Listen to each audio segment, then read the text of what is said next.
The Frost Court kept two kinds of secrets: the kind that were locked in the ice vaults beneath the throne room, guarded and catalogued and never spoken of, and the kind that walked on four legs through the black pines at midnight, bleeding into the snow, with no one in the world to tend them.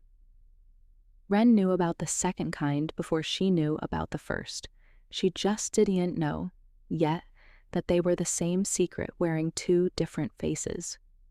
It began, as these things always do, with a girl who had already lost everything a person could lose without dying of it, kneeling in snow that didn't care whether she froze, holding her palm an inch above skin gone the color of old paper, feeling the heat come off her own hand like a confession she didn't dare make out loud. She would tell herself later, much later, when it no longer mattered what she told herself, that she hadn't known who he was. That was true. She would also tell herself that it wouldn't have changed anything if she had. That was not quite true, but by then it didn't matter either, because some choices only get made once, and after that, they simply become who you are.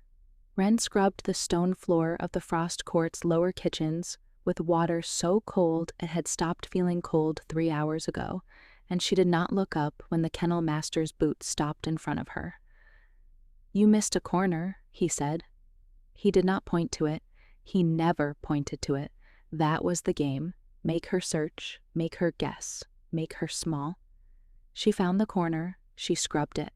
Behind her, two of the upper servants were laughing at something, and she recognized, without needing to hear the words, that the something was her. Fey courts ran on rank the way rivers ran downhill, automatically, without cruelty intended, and utterly without mercy. Wren had none. No house, no bloodline, no glamour worth naming. She had been left at the servant's gate as an infant wrapped in a traveling cloak, too fine for a servant's child and too plain for a noble's, and the Frost Court had raised her the way it raised everything it didn't understand, at arm's length, useful but unclaimed. The stone under her knees had long since gone from cold to numb, and the numbness had a way of traveling upward if she let it, into her wrists, her shoulders, the small of her back, until she wasn't entirely certain some nights where the floor ended and her own body began. She had learned to work through it the way she had learned to work through most things, by counting the tiles, by naming the smell of the tallow candles, by keeping some small corner of her mind occupied with anything that wasn't the ache. "Faster," the kennel master said. "The king dines at the 7th bell, and he does not care for the smell of neglect." Behind her, one of the upper kitchen girls set a full tray down harder than it needed to be, and the crash of it against the sideboard made Wren flinch before she could stop herself. The girl didn't apologize. She never did. Not to Wren. Not to anyone who wouldn't be missed if the apology went unspoken. "Careful," the girl said instead, not to Wren, but about her, to the friend beside her. "You'll startle the ghost. I keep forgetting she's even in the room until she jumps like that." The friend laughed, low and easy, the kind of laugh that assumed no one worth considering could be hurt by it. Wren kept scrubbing. She had found, over the years, that the fastest way through a cruelty was to give it nothing to hook into. No flinch, no reddened eyes, no visible proof that it had landed. It was not a skill she was proud of. It was simply the only armor a girl with no house name was permitted to wear. She did not ask why a kitchen floor mattered to a king who would never see it. She had learned, in 19 years of learning things the hard way, that some questions only earned you extra work. By the time the 7th bell rang, she was still scrubbing, and so she was not in the servants' hall to hear the announcement, and had to hear it secondhand from a girl named Ivy, who took a vicious sort of pleasure in being first with bad news. "They're doing the placement audit," Ivy said, delighted. "Tomorrow. They're cutting kitchen staff. You know who they cut first?" Wren knew, the ones with no house name behind them, the ones no one would miss. She did not sleep that night so much as lie very still in the dark and listen to her own heartbeat, which felt absurdly like the only thing in the frost court that still belonged entirely to her. She left before the audit. Not to run, there was nowhere to run to, not in a court bordered by glacier on one side and warded forest on the other, but because staying inside those stone walls with nothing to do but wait to be told she was worthless felt like a slower kind of drowning than she could stand. She took the servants' postern gate, the one that led out into the black pines, the one that was technically forbidden after dark and technically unlocked because no one had ever thought a kitchen girl worth guarding against. The cold outside was a different cold than the kitchen's. Cleaner, honest. It didn't come from anyone's cruelty, it simply was. She had gone perhaps a quarter mile into the trees, following a frozen creek because it was easier than following nothing, when she heard the sound that would end up rearranging the rest of her life. A low, ragged breath, too big to belong to any fox or hare, coming from a stand of frost-bitten ferns just off the creek bed. She should have gone back. She knew that even as she was crouching down, even as she was pushing the ferns aside with a hand that had gone from careful to trembling. The stag was enormous. She understood that even lying wounded on its side, even with its ribs working like a bellows and its flank torn open in 3 long gashes that had stopped bleeding, only because the cold had frozen the blood in place, its coat was white, not pale, not cream, white the way fresh snow was white, white the way something looked when it had never been meant to survive contact with the ordinary world. Its eye found her. It did not flinch, it did not try to run, though she could see in the tension along its shoulder that running was the only thing its body wanted to do. "You're not going anywhere tonight," she said, mostly to hear a voice that wasn't the kennel master's or Ivy's, mostly to steady her own hands, "so we might as well not be afraid of each other." She had never had reason to know she carried heat in her own blood, not the ordinary heat of a living body, but something else, something she had spent her whole life keeping folded small and hidden, the way you'd hide a stolen thing you didn't understand the value of. She let a whisper of it into her palm now, not enough to be seen as anything but her own warm hand, and pressed it against the worst of the wounds. The stag went very still. Then, impossibly, it exhaled, long and slow, like something in it had been braced for pain and had gotten warmth instead. She hadn't expected that, she murmured and laughed, short and startled at her own strangeness. She hadn't expected it either. She stayed an hour. She did not know then that an hour would become a habit, and a habit would become the only part of her day that felt like it was hers. She went back the second night because she told herself she was checking that the wounds hadn't festered, and she went back the third night because she had stopped pretending that was the whole reason. The stag was always in the same stretch of forest, always near the frozen creek, as if she had started thinking of him as he, without deciding to, could not or would not go farther than that.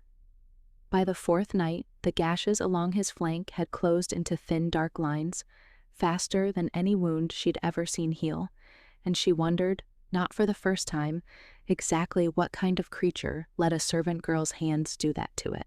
"You're not an ordinary stag," she told him on the 5th night, sitting cross-legged in the snow with her back against a fallen log and her palms open on her knees, radiating warmth into the small cleared space between them the way she might have built a fire, if fire were a thing she was allowed to admit she could make without kindling. "I don't know what you are, but you're not ordinary."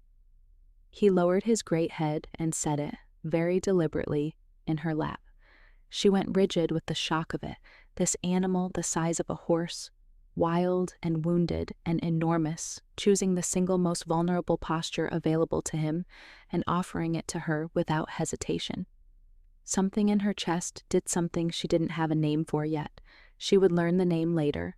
For now, she only knew that her hand, resting on the warm plain between his antlers, was shaking, and that she did not want to move it.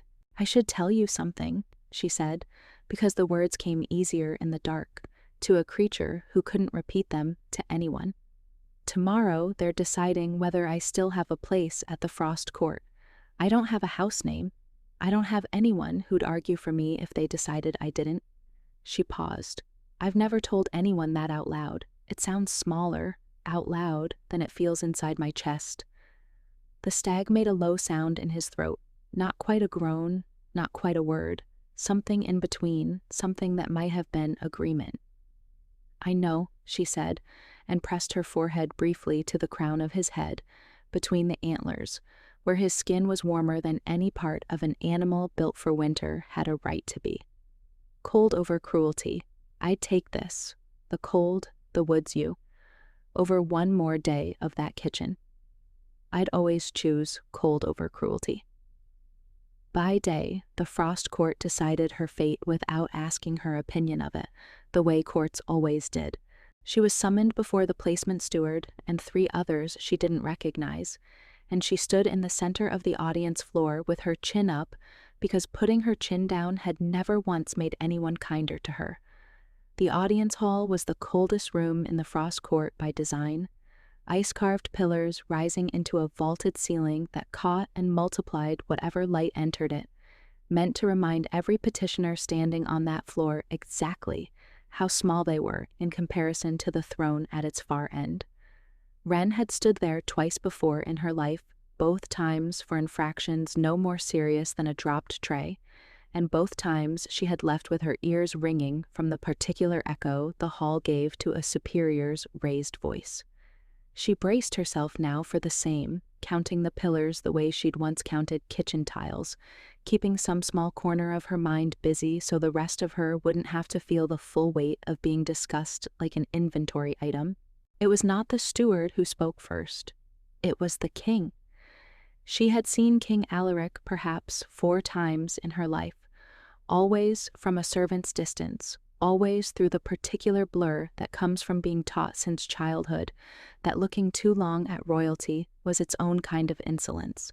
She knew the shape of him more than the details: tall, dark-haired, carrying himself with the kind of unnatural stillness that made a room quiet before he'd said a word. She had heard the other servants call him cold, and had assumed, the way she assumed most things about people so far above her, that it was probably true and probably none of her business. He was looking at her now with an attention that felt absurdly like being seen for the first time in her life by someone with the power to matter. "You're the girl who tends the Eastern kitchens," he said. Not a question. "Yes, my king. You've had no formal complaint against you in 3 years of service." He said it like he was reading it off a page, though there was no page in his hands. "And yet, you were placed first on the audit list." She said nothing because there was nothing safe to say. No house name behind you was not technically a formal complaint.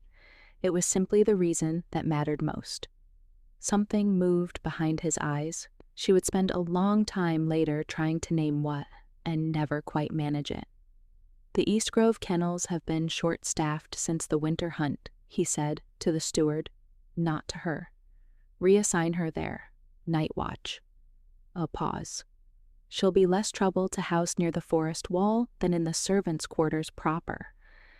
The steward looked briefly, visibly startled, as if a king intervening personally in the placement of a nameless kitchen girl was so far outside the ordinary function of the hall that he wasn't entirely certain how to record it. He recorded it anyway. Kings did not, as a rule, need to explain themselves twice. Wren left the audience floor with her pulse still unsteady, unable to decide whether what she felt was relief or something stranger, the disorienting sense of having been handled, gently and without her consent, by a man whose reasons she couldn't begin to guess at. She told herself it meant nothing. Kings solved administrative inconveniences every day. She happened, this once, to have been the inconvenience in question. It was easier, she found, to believe that than to entertain the alternative. That for one unguarded moment in a hall built to make everyone feel small, a king had looked at her and decided she was worth the trouble of noticing at all. It was not kindness, exactly. It was phrased like logistics, like a king solving a small administrative inconvenience. But it moved her out of the kitchens that had been about to discard her, and it moved her into rooms that bordered the black pines, close enough that the walk to the frozen creek shrank from a risk to a 5-minute errand. She did not understand, walking out of that audience hall with her future, rearranged by 4 sentences, from a man who had never once looked at her before that morning, that she had just been given terms to a bargain she hadn't known she was making. She only understood that she was, for reasons she couldn't explain, no longer afraid of the audit list, and that the first thing she wanted to do with that relief was walk into the pines and put her hand on a wounded stag's head and tell him she wasn't leaving. The East Grove kennels were smaller than the main courts, quieter, staffed by a handful of huntsmen who kept to themselves and asked no questions of a kitchen girl with new sleeping quarters and an unexplained habit of walking the tree line after dark. Wren told herself this was luck. She did not yet let herself wonder whether luck this precise had a shape or a name or antlers. She went to the Stag every night. He healed faster than healing should have gone and stayed anyway, waiting for her at the same bend in the frozen creek, lowering his head into her lap the moment she sat, as if the sitting and the head and the warmth of her hands had become for him as necessary as they had become for her. By day, she began to see the king. Not often, not by design, at least not at first, merely the ordinary collisions of a girl who now lived and worked near the parts of the Frost Court the king himself frequented. The eastern gardens where he walked alone before dawn, the Groveside stables where he sometimes inspected the hunting stock himself instead of sending a steward. The first time their paths crossed, she froze, certain she'd committed some unforgivable trespass simply by being visible to him twice in 1 week. He did not look at her like she'd trespassed. He looked at her the way he had in the audience hall, with an attention that unsettled her more than dismissal ever had, because dismissal she understood, and this as she did not. "You're settling into the Grove quarters," he said on the third such collision, in the gray hour before sunrise, both of them alone on the frost-silvered garden path in a way that felt to her dangerously informal. "Yes, my king, thank you." She kept her eyes lowered, the way she'd been taught, though something in her wanted badly to look up and see whether the stillness in him was the same stillness that had lowered its head into her lap the night before. She told herself that was foolishness. Stags did not become kings. Kings did not become stags. The wanting to believe otherwise was only loneliness dressed up as hope. "You walk the tree line most nights," he said. It wasn't an accusation. It was somehow worse than an accusation. It was simple fact, stated plainly, by a man who had apparently been paying enough attention to know it. Her pulse leaped. "I find it clears my head. My king, after the day's work." He studied her for a moment that stretched half a breath too long to be comfortable. The pines can be dangerous after dark. There are things in that forest that answer to no court's law. "I know," she said, before she could think better of honesty. "I've met one." Something crossed his face, too fast to read, gone before she could try. "And you weren't afraid." "No," she said, surprised into truth again. "He didn't give me a reason to be." The king's jaw tightened, almost imperceptibly, and for a moment she thought she'd said something wrong, something that had cost her whatever fragile grace had gotten her out of the audit list. Then he inclined his head, not quite a bow, nothing so informal, but an acknowledgement, king to servant, that felt absurdly like being taken seriously. "Be careful all the same," he said, and walked on, and left her standing in the frost with her heart going too fast for a conversation that had, on its surface, been nothing at all. She did not understand yet why her whole body had reacted to a king's passing interest the way it had never once reacted to a stag's silent company. She only understood that something in her had noticed him, his voice, low and controlled, with something coiled and careful beneath it, like a man keeping a great weight balanced very precisely so it wouldn't fall, and that noticing him felt dangerously like the same thing as noticing the stag's warmth beneath her palms. She fled the thought before it could finish forming. She had learned, from a childhood spent wanting things she wasn't permitted to have, that some feelings were safer left unnamed. That night, in the grove, she pressed her forehead to the stag's again and did not tell him about the king. She told herself it was because a stag couldn't understand court gossip. She suspected somewhere beneath the telling that it was because some part of her already knew the two men were dangerously easy to confuse and did not yet want to know why. 2 mornings later, she saw him again, and this time it was no accident of geography. He was waiting unmistakably at the edge of the garden path where it met the groveside stables, standing very still the way she'd come to recognize as particular to him, as if stillness were a language he'd had to learn on purpose rather than one that came naturally. "You keep unusual hours for a king," she said, before she remembered herself, and then flushed. "Forgive me. That wasn't—" "It was an honest observation," he said, and something in the corner of his mouth suggested it might almost have been amusement, though she couldn't be certain. A man that carefully composed allowed himself something so unguarded as amusement in front of a servant. "I keep unusual hours for reasons I don't discuss with most of this court." "I won't ask, then." "You could," he said, surprising her. "Most would. Curiosity isn't a crime, whatever the etiquette masters teach in the servants' hall." He studied her for a moment, and the weight of his attention had, by now, stopped feeling like an accusation and started feeling like something else entirely, something she didn't yet have a safe word for. "You don't ask many questions, do you?"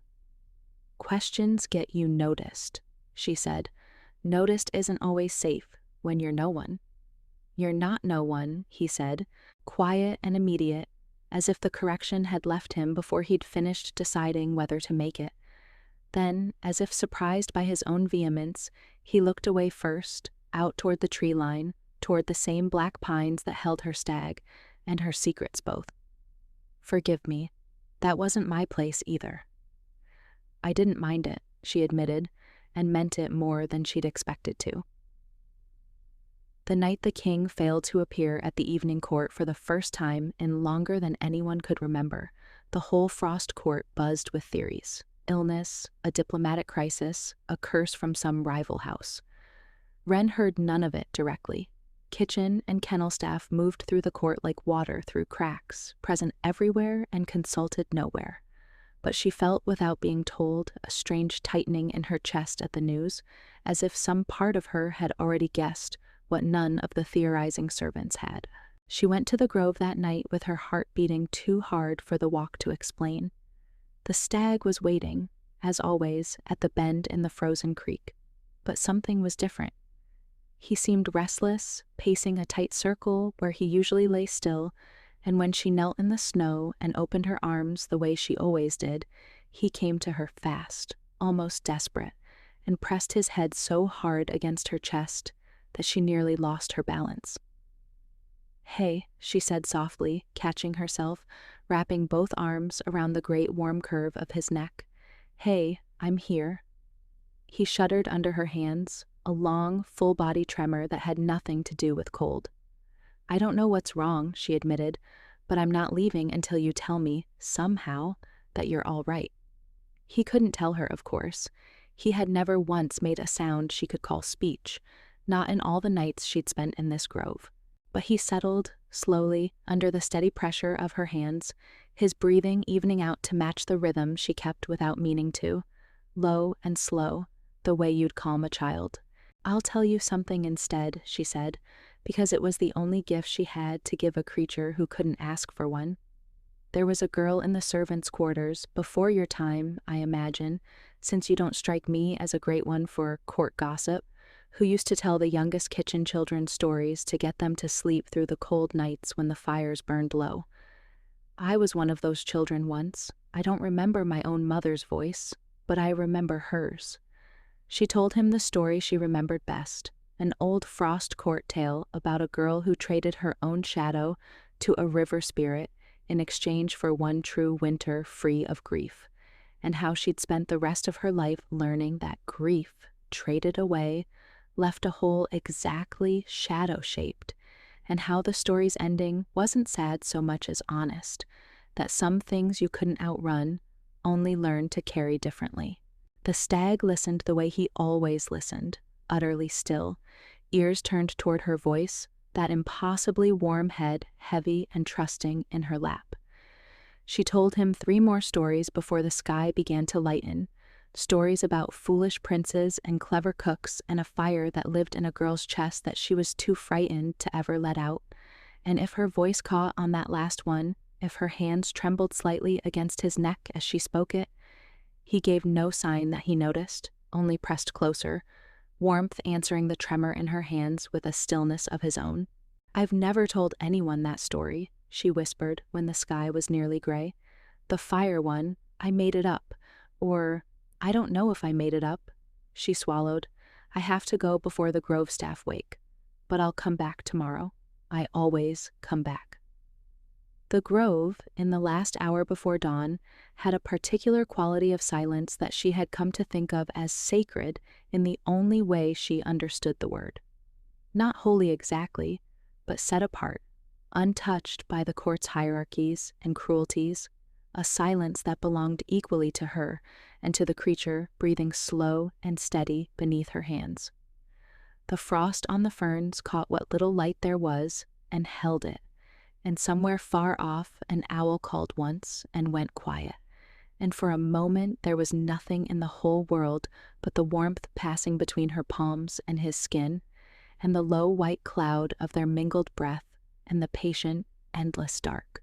He lifted his head from her lap slowly, reluctantly, and for one strange moment his eye, dark, too intelligent for an animal, holding an expression she would have called grief on a human face, fixed on hers with an intensity that made her breath catch. "Whatever's wrong," she said, "I hope it isn't so bad you can't come back too." He didn't come to court that day either.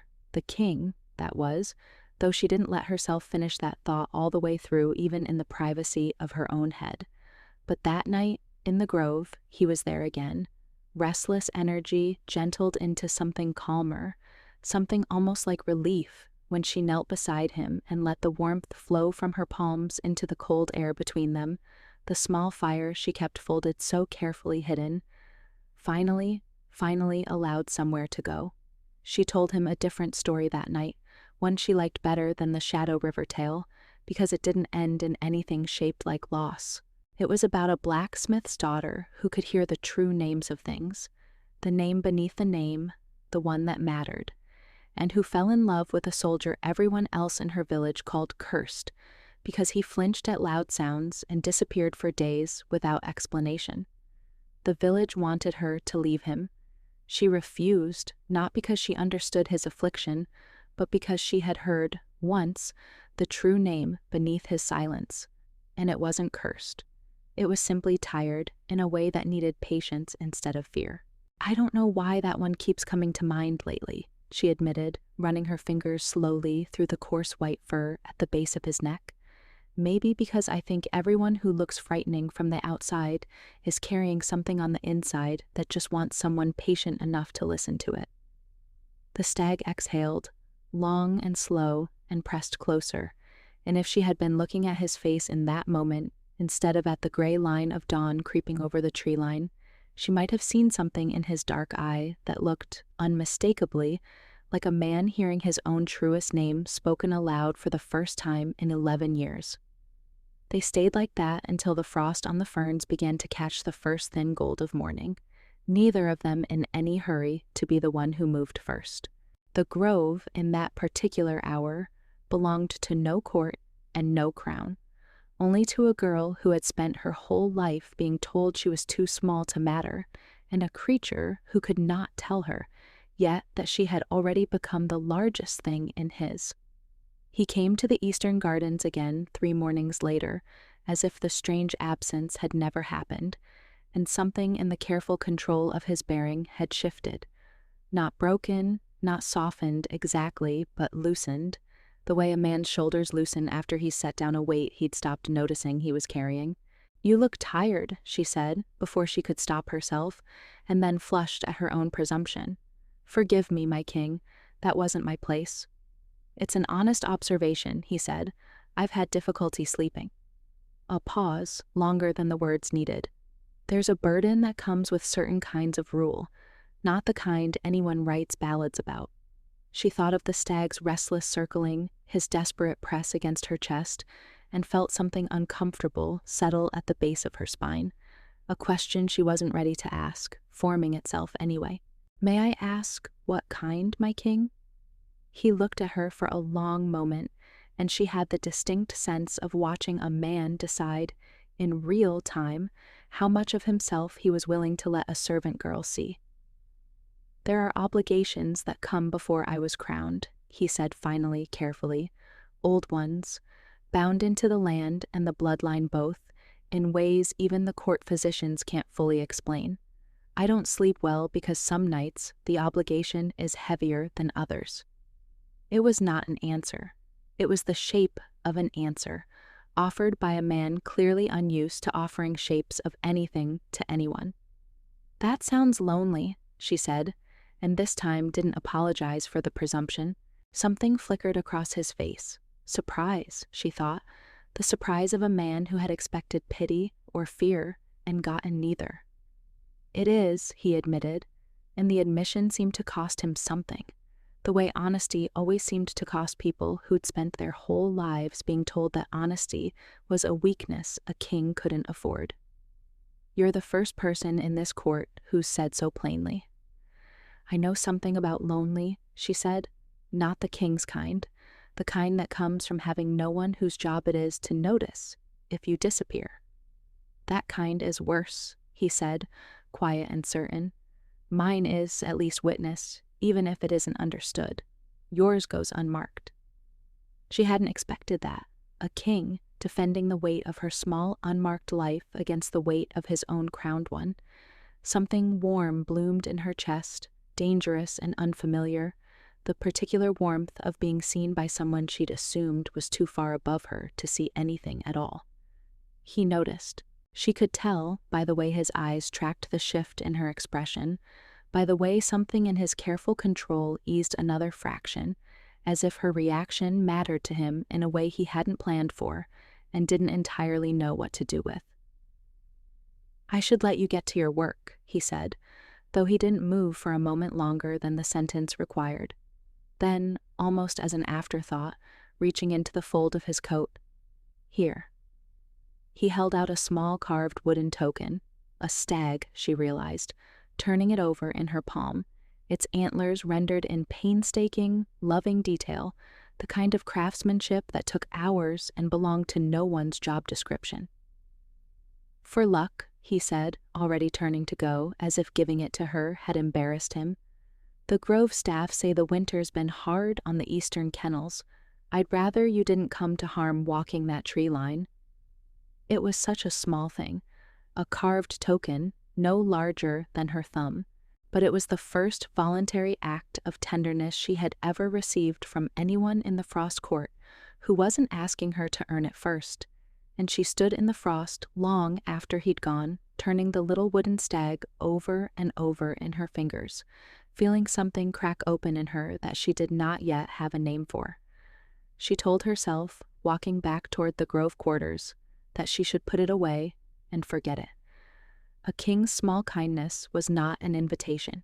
She knew that, had known it her whole life, had watched enough servants mistake a moment's attention for something larger and pay for the mistake in humiliation, or worse.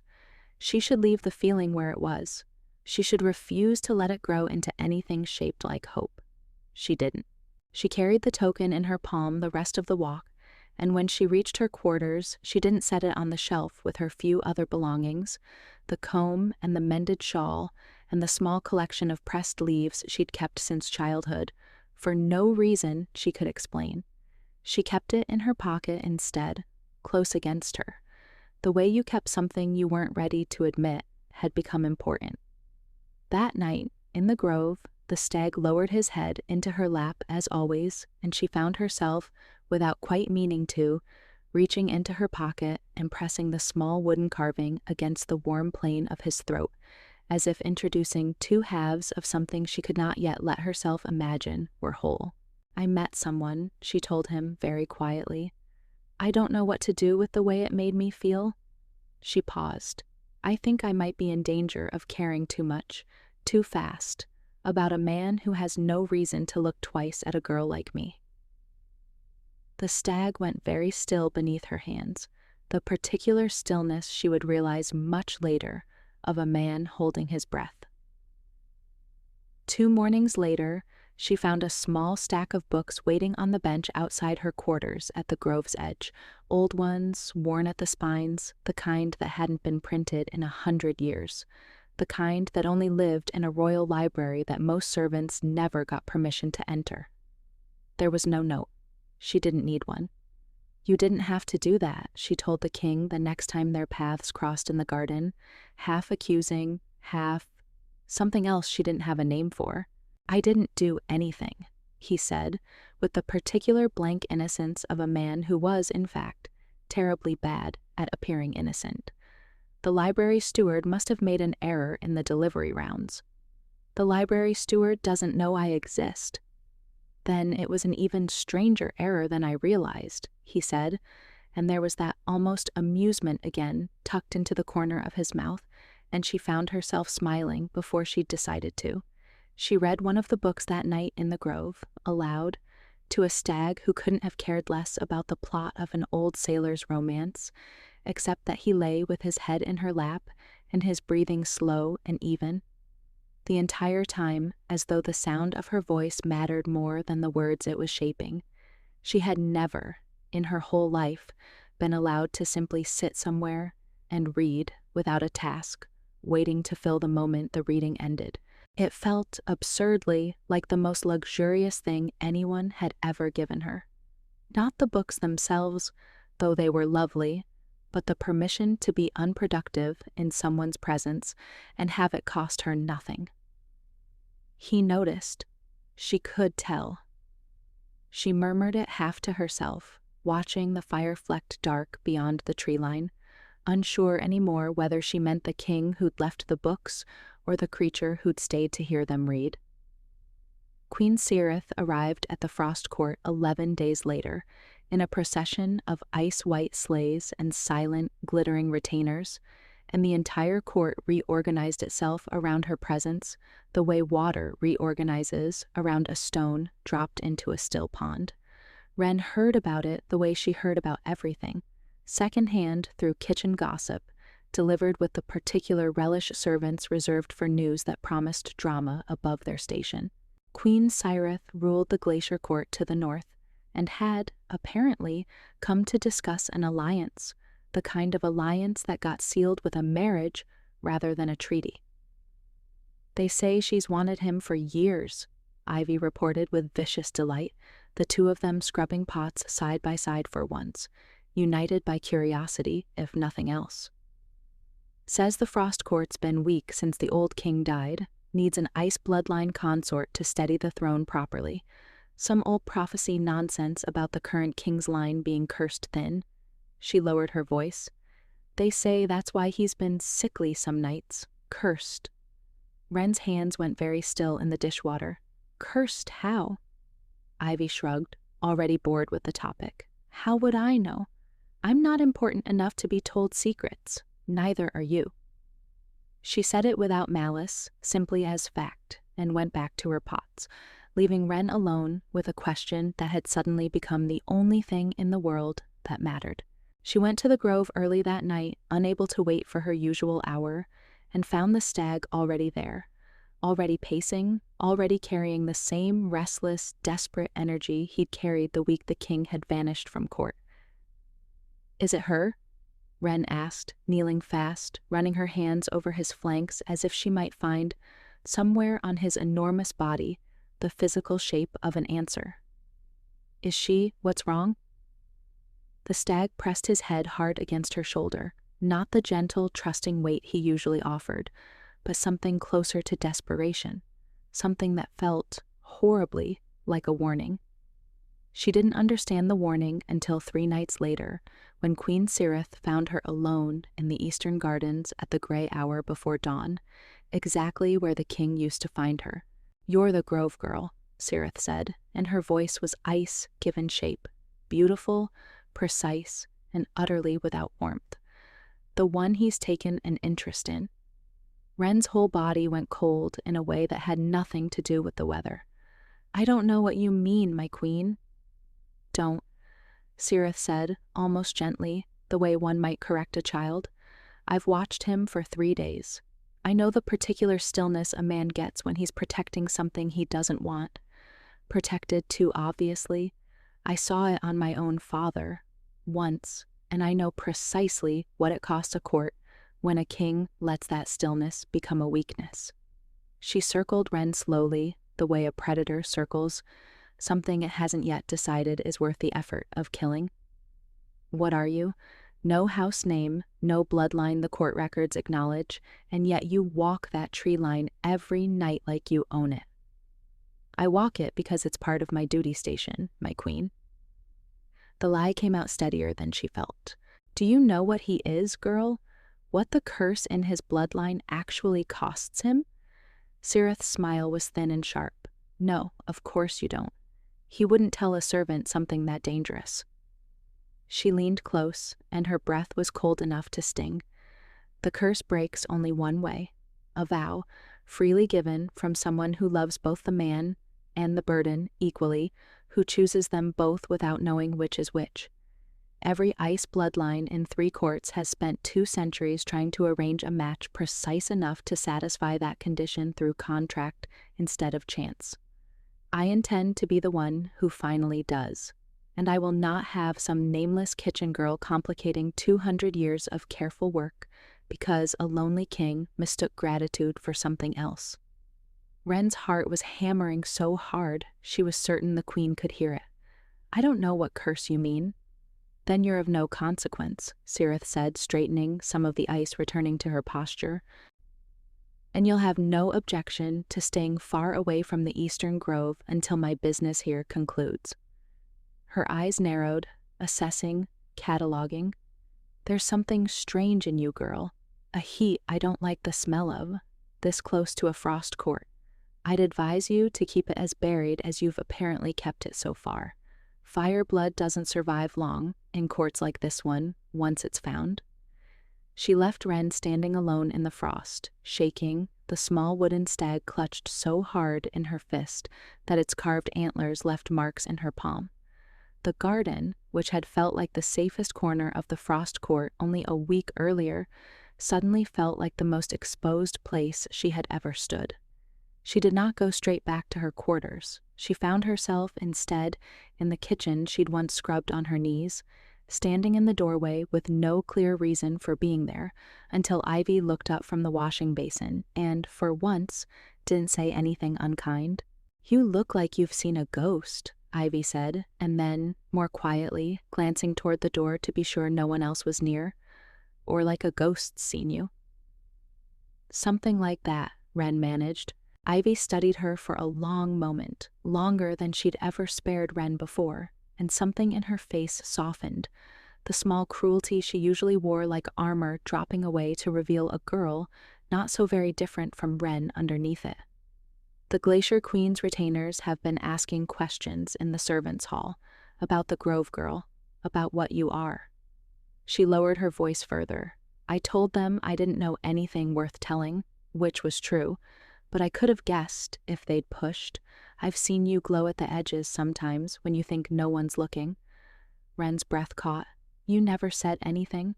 What was there to say?" Ivy shrugged, though the gesture didn't carry its usual careless cruelty. "You've never once been unkind to me, even when I was to you. I don't know what that's worth in a court like this one, but it's worth something to me." She turned back to her washing, as if the conversation had cost her more honesty than she knew what to do with. "Be careful tonight. Whatever you're careful about most nights, be more careful than that." It was, Wren thought, walking back out into the cold, the strangest kindness she had ever received. A warning wrapped in the same silence she'd spent her whole life learning to survive inside.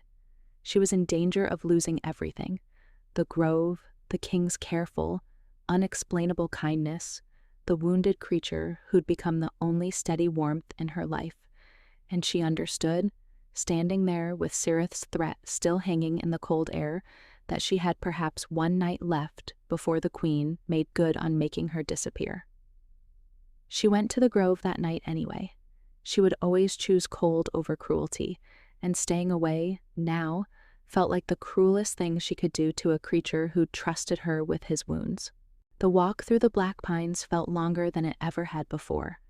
Every shadow between the trees suddenly suspect, every snap of a branch underfoot loud enough to make her flinch. The moon was thin that night, more suggestion than light, and the cold had teeth in it that hadn't been there the week before, as if the whole forest had felt Sirith's arrival and drawn itself tighter in response. Wren kept one hand curled loosely at her side the entire walk, not quite letting the fire out, but not folding it all the way back down either. Some instinct she didn't examine too closely, telling her that tonight, of all nights, she might need it close to the surface. She found him already surrounded, not by huntsmen from the Frost Court's own kennels who knew the white stag by now and left him alone by unspoken agreement.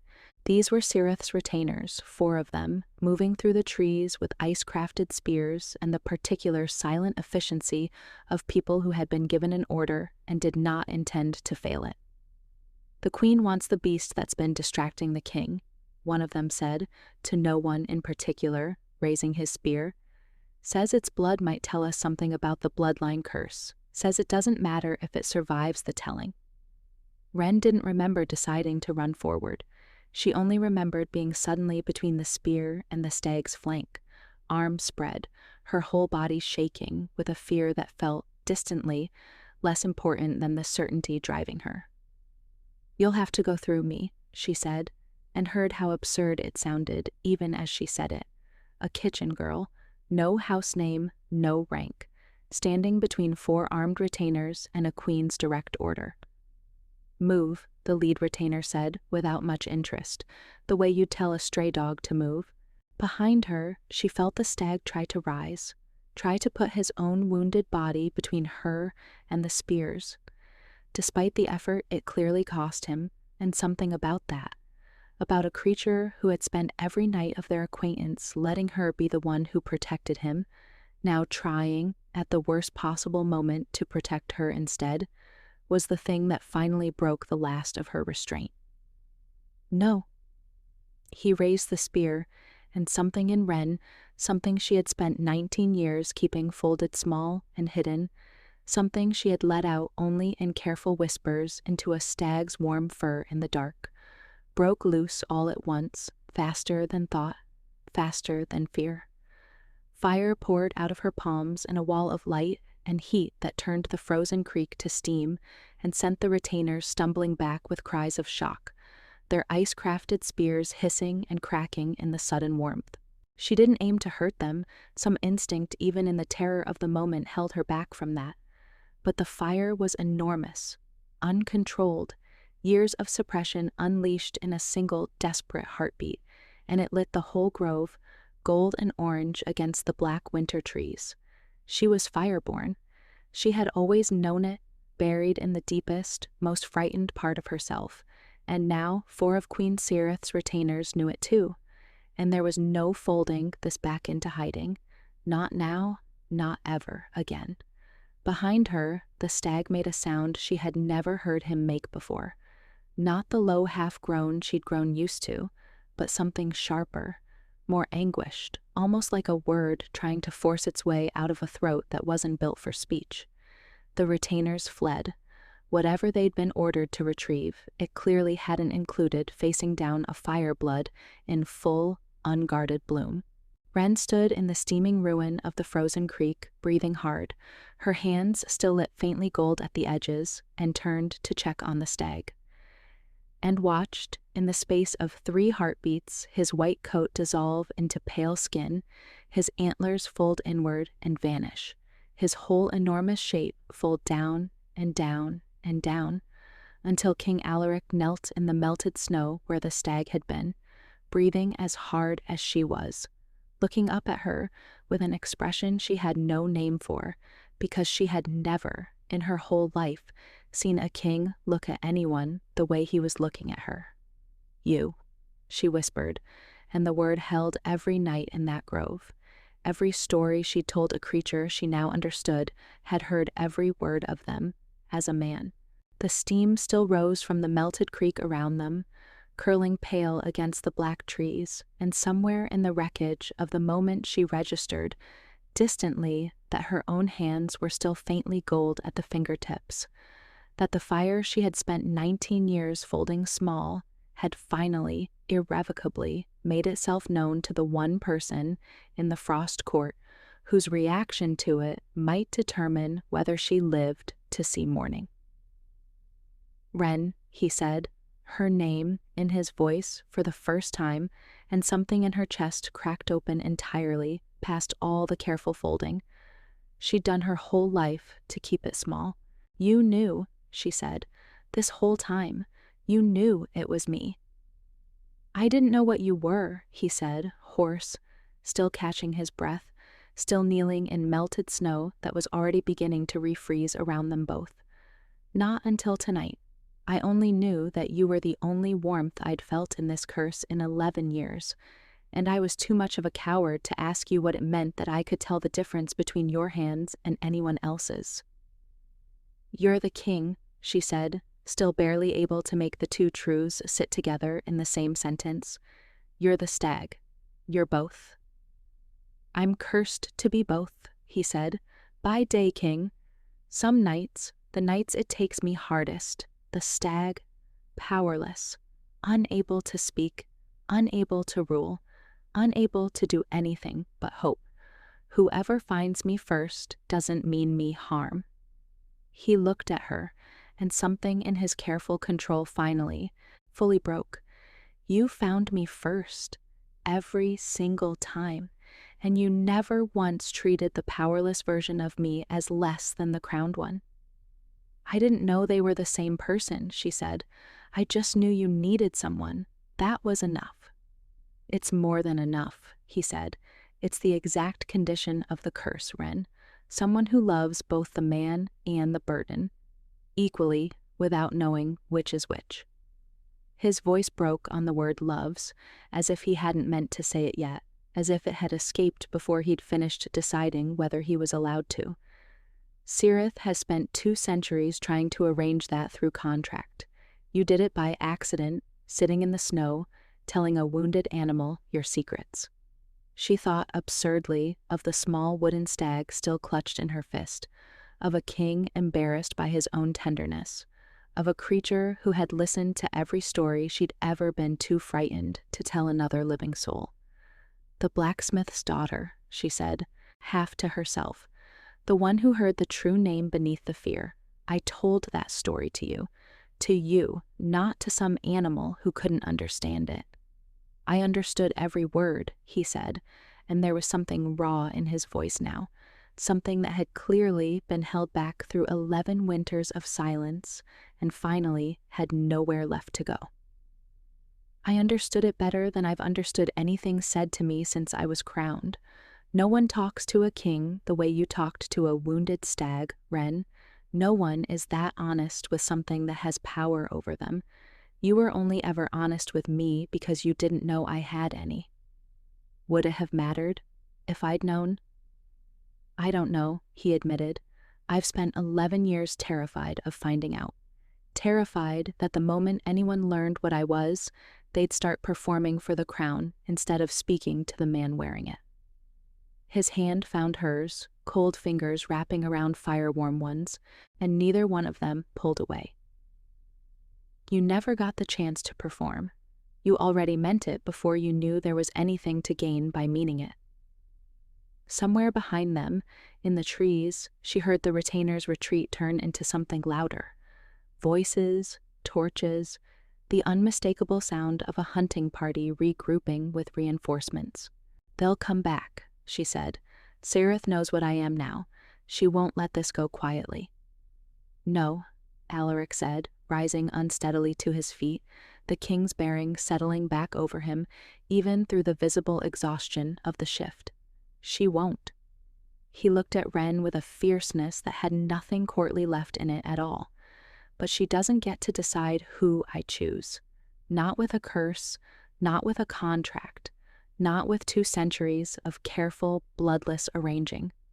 Alaric, mine, he said, one word, low and certain, not a question, the first thing he had ever claimed aloud in 11 years of hiding half of himself from everyone who might have loved him whole.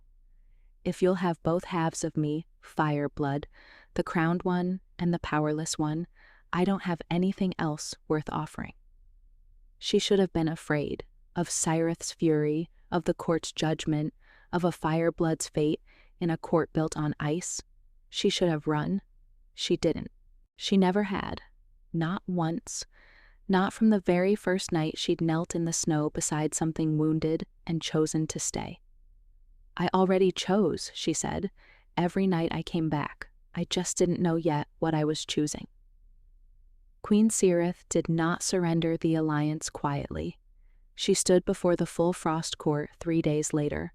Dawn light slanting gold through the ice-carved windows, half the court gathered to witness what everyone had assumed would be a diplomatic formality, and was rapidly becoming something else entirely, and laid her claim in front of the throne with the precision of a woman who had planned this confrontation for longer than Wren had known she existed.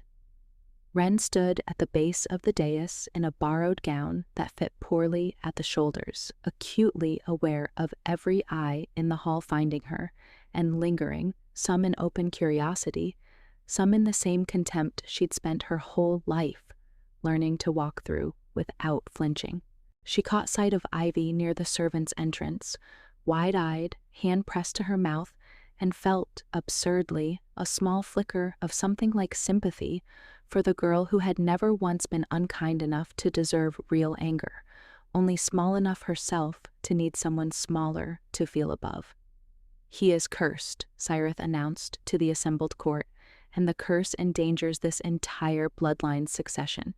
I have brought binding contracts drawn by 3 courts worth of scholars that guarantee its breaking through proper channels, not through the accidental infatuation of a fire-blood servant with no house, no rank, and no right to stand where she is currently standing."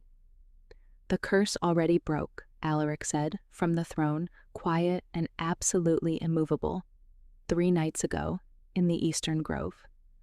A ripple went through the gathered court. Cyrith's composure did not so much as flicker. "Impossible. I've studied that bloodline curse for 200 years. It requires someone who loves both the man and the burden equally, without knowing which is which," Alaric said. "I know the condition, Cyrith. I've had 11 years to learn every clause of my own suffering by heart." He gestured, and Wren, standing at the base of the dais where she had been placed with no rank and every eye in the court on her, felt her whole body go rigid with the attention. She met the stag before she ever met the king. She gave both of them her fire, her stories, her nights, before she knew there was any advantage to be gained by choosing one over the other. There was no accident in it. There was only her, being exactly as generous with a powerless, wounded creature as she would have been with a crowned one. "She's fireborn," Cyrith said, and for the first time something like real anger cracked through her ice-precise voice. "In a court that has burned firebloods at the stake for 3 centuries for the crime of existing near a throne, you'd elevate that above 200 years of careful diplomacy?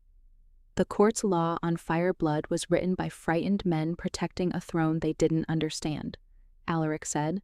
"I am not obligated to inherit their fear along with their crown." He rose from the throne, the first time, Wren realized, she had seen him stand fully upright in front of the assembled court since the confrontation began, as if some final reluctance had finally fully released its grip on him. "I choose the fireblood who found me wounded and stayed. Not because a curse required it of me, because I would have chosen her regardless, curse or no curse. The the moment I understood what her hands felt like when they weren't trying to save anything at all, when they were simply, freely, warm. The hall had gone utterly silent, the particular silence of a room realizing it is watching something it will describe to its grandchildren. Wren's pulse hammered so loudly in her own ears, she wondered distantly whether the court could hear it too, whether her fear and her hope had finally become indistinguishable from one another the way the king's two forms once had been. Cirith held his gaze for a long, cold moment, and Wren watched something calculating pass behind her eyes, the recognition perhaps of a contract that could no longer be salvaged, or perhaps simply the recognition that she had lost a game she had spent 2 centuries, assuming no one else was even aware they were playing. "You'll regret this," Cirith said, quiet enough that only the front of the court could hear it. "Fire and ice do not build lasting thrones." "We'll build a different kind," Alaric said, and held out his hand toward Wren, in front of the entire court, in front of Cirith's fury and 200 years of diplomatic expectation, in front of every servant who had ever told her she was too small, too unclaimed, too without a name to matter. Wren crossed the dais floor on legs that didn't feel entirely her own, and put her hand in his and felt the warmth of her own fire meet the last lingering cold of his 11-year curse, and watched, astonished, as neither one flinched away from the other. She had spent her whole life being told in 100 small, silent ways that she was the kind of person courts discarded first. She stood now at the center of one, chosen first, by the person with the most power in it to choose anyone at all. Cirith withdrew from the frost court within the week, her ice-white sleighs gliding away through a forest that no longer held any curse for her to exploit. The scholars who had drafted 2 centuries of contracts quietly filed them away, unused. The court, as courts always eventually did, reorganized itself again around the new shape of things. A king who no longer vanished on certain nights, a fire-blood who no longer hid her hands, and a story that traveled from kitchen to kitchen faster than any royal decree, retold each time with slightly more wonder than the last. Spring came late to the frost court, as it always did, but when it came thoroughly.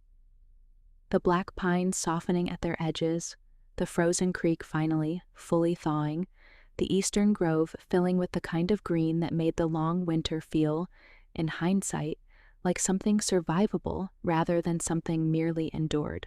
Wren walked the tree line most evenings still, though she no longer needed to sneak through the servants' postern gate to do it, and no longer needed to fold her fire, small and careful, inside her chest before she let herself feel anything at all.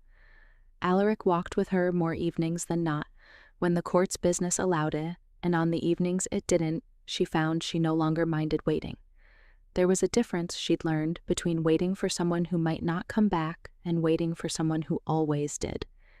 The court had not become gentle overnight. No court ever did, whatever the old stories like to pretend, but it had become, in its slow and grudging way, more honest.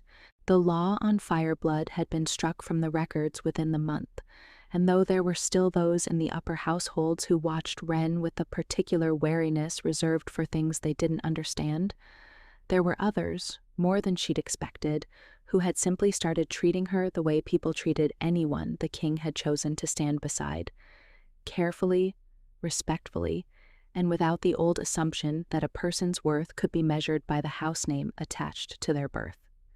Ivy had been the first to ask, awkwardly, whether the Kitchens might spare her for an afternoon to learn something of firecraft from the only fireblood the Frost Court had ever knowingly employed.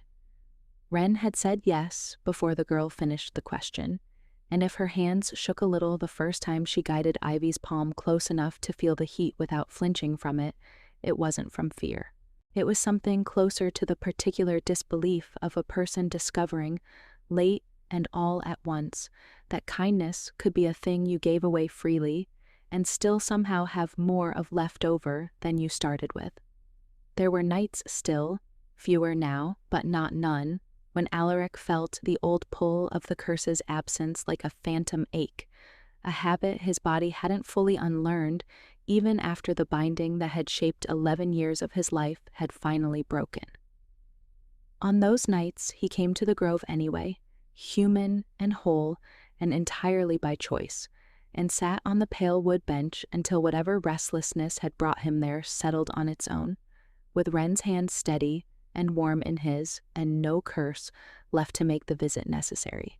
She still carried the small wooden stag in her pocket, worn smooth now from years of handling, though she no longer needed it for luck. She'd told him once, laughing, that she should probably give it back now that she had the real thing. "Keep it," he'd said. "I like knowing you carry a piece of the version of me that couldn't speak for himself. It reminds me not to take for granted the version who can." Tonight the grove was warm with early summer, fireflies threading gold light between the trees, and Wren sat where she had always sat, at the bend in the creek, though the log she'd once leaned against had been replaced, at Alaric's quiet insistence, with a proper bench carved from pale wood, wide enough for two. "Do you remember," she asked, resting her head against his shoulder, watching the fireflies, "the first story I ever told you, about the girl who traded her shadow to a river spirit?" "I remember every story you told me," he said. "I had nothing else to hold on to some nights, just your voice and the sound of the creek." "I used to think that story was about loss," she said, "about learning to live with a hole exactly shadow-shaped." She turned her face up to him, and the fire in her chest, no longer hidden, no longer folded small, no longer anything she needed to apologize for, burned warm and steady, the way it had learned to burn once it finally had somewhere safe to go. "I don't think that anymore." "What do you think now?" he asked. "I think some holes get filled," she said. "If you're patient, if you keep coming back, if you're willing to sit in the cold with something wounded long enough to find out it was worth the waiting." He kissed her knuckles the way he had that first winter morning with a carved wooden stag and nothing else to offer, and the fireflies kept their slow gold drift through the warm dark, and somewhere behind them the frost court stood exactly where it always had, except that now, at its heart, a fire-blood girl who had once been first on every audit list sat beside her king in a grove that had become, for both of them, the only home either had ever fully chosen. Thank you so much for listening to this story. If you enjoy these stories and would like to support the channel and get access to exclusive content I share there, you can find me on Patreon. The link is in the description. Let me know what you thought. I always read your comments, and they mean more than you know.